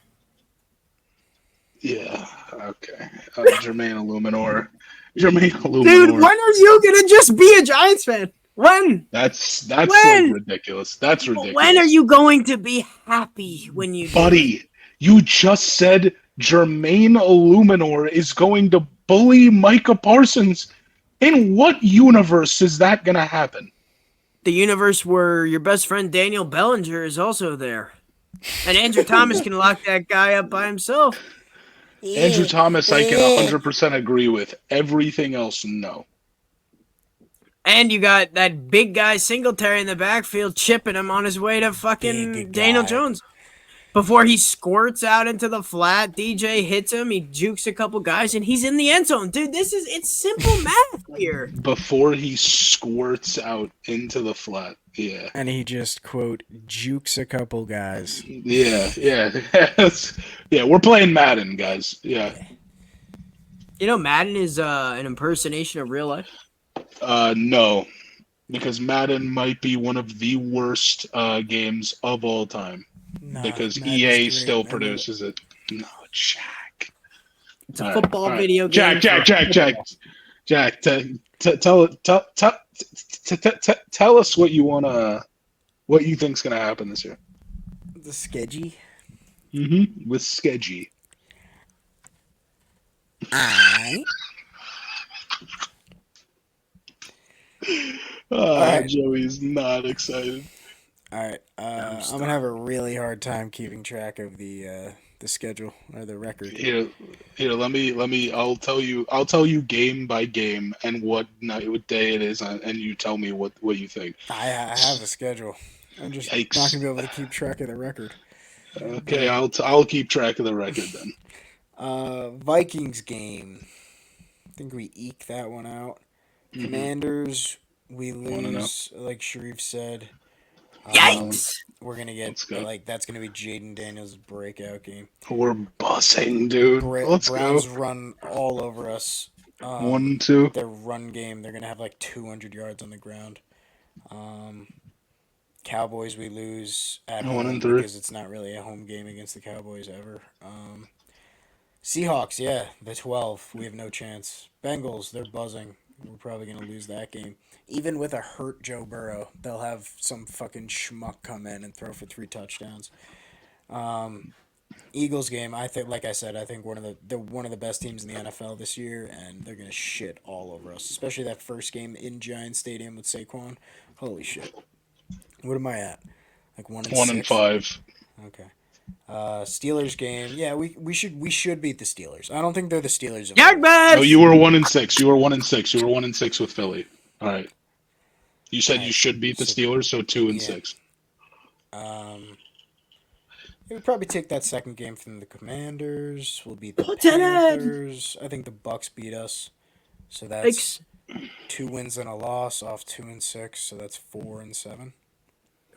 So we're 4-6. You said lose or win the Tampa Bay. Lose. 4 and I think that's here. 1, 2, 3, 4. That is. Yikes. I think I'm at 4-7. Yeah, I think you are as well. All right, Yes, lose 4 to the and 7. Cowboys again. 4-8. The Saints game. I'm making it. Game in 2022. Yuck. Just like where it's like, the Saints might be pretty decent, but we might surprise. Raiola going deep. Oh, I knew he overthrew him. We'll beat the Saints. Is that 5 wins? 5-9, yeah. Ravens kill us. Falcons kill us. Or Steal one from the 5 Colts. now 5 and so 6 and And then we lose the Eagles. So 6 and 11. 6-11. Yeah. So okay. Just to wrap it up, me with 5-11, Jack with 6-11, Joey with 9-8. Could not Has be Joe more ever classic. produced a preseason record prediction that was below Nope. 500? Nope. I don't think so. It's never happened. Listen, I respect it. Do you? I do respect it. Why? And I respect the fact that you're optimistic about it and that you not just saying that we're going to do well, you're providing some kind of backing to it. But sometimes we disagree with each other, and that's a-okay. Because we're all here trying to. Are you going to disagree with the fact that we can disagree with each other? Yeah. Yeah, you're Yeah. goddamn right, Sharif. Yeah. Listen. Listen. I've always wanted to see your face when you do that. Yeah. Because I hear that in the Xbox party like 100 times a night. Yeah. What? Yeah. Listen. I'm gonna be in the home bin tomorrow. Would have loved to have Jack and Joey there as well, but they got other things that are occupying their time. However, I'm gonna be rooting for the boys. Gonna be wearing the good old Dexter Lawrence jersey. Let's go. And I'm gonna be hoping we could start the season off right, get to 1-0.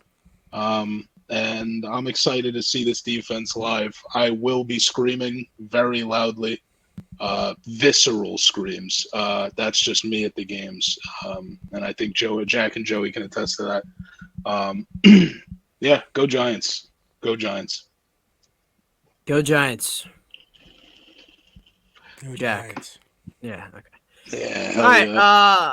Are you? Yeah, this is over, right? I think so. 2 hours.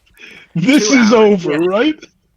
I have day-old French toast from IHOP waiting for me right now. So Yeah. I just burped everywhere. yeah, I can tell by what came out of your mouth. All right. Unreal. Sharif, thanks for coming on. Listen, always a pleasure. It's always a pleasure to talk the Giants with you boys. Yeah, let's have a hell of a season and